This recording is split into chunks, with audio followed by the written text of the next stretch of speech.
ஊருக்கே மேக்கப் போட்டே சவால, உனக்கு போட யாராவது இருக்காங்களா? அப்படின்னு யோசிக்கும்போது தான் என் ஹேரோட நிலைமைய பார்த்தீங்களா எப்படி இருக்குன்னு. இத வச்சுட்டு நான் எங்கேருந்து ஈவென்ட்டுக்கு போறது? அப்படின்னு சொல்லிட்டு யோசிச்சேன். என்கிட்ட ஒரு பெஸ்ட் ஐடியா இருக்கு. ஆனா அதுக்கு முன்னாடி நான் Flipkartல போய் தேடி பார்த்தேன். இந்த 3 இன் 1 இந்த ட்ரையர் மிஷின் இருக்குங்களா, அது எவ்வளோ இருக்கும்? நம்ம செல்ஃபா யூஸ் பண்ணிக்கிறதுக்கு பார்லர் பேஸ்க்கு இது வேண்டாம். செல்ஃபா யூஸ் பண்ணிக்கிறதுக்கு ஏதாவது காஸ்ட்லி இல்லாம கொஞ்சம் கம்மியா இருக்குமான்னு செக் பண்ணி பார்த்தா எல்லாமே இவ்ளோ காஸ்ட்லியா இருக்கு.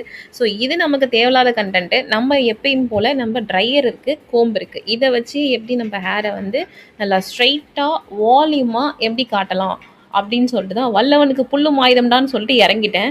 எப்படி பண்ணுறேன்னு பாருங்க. சீப்பை கொடுத்து அது சீப்புக்கு மேலே அந்த ட்ரையர் மிஷினை வச்சு நம்ம பண்ணிக்கிட்டே இருந்தோம்னா ஆட்டோமேட்டிக்காக ஸ்ட்ரெயிட் ஆகும். கொஞ்சம் ஹீட் அதிகமாக வச்சு பண்ணுங்க. ஆனால் சும்மா பண்ண வேண்டாம்.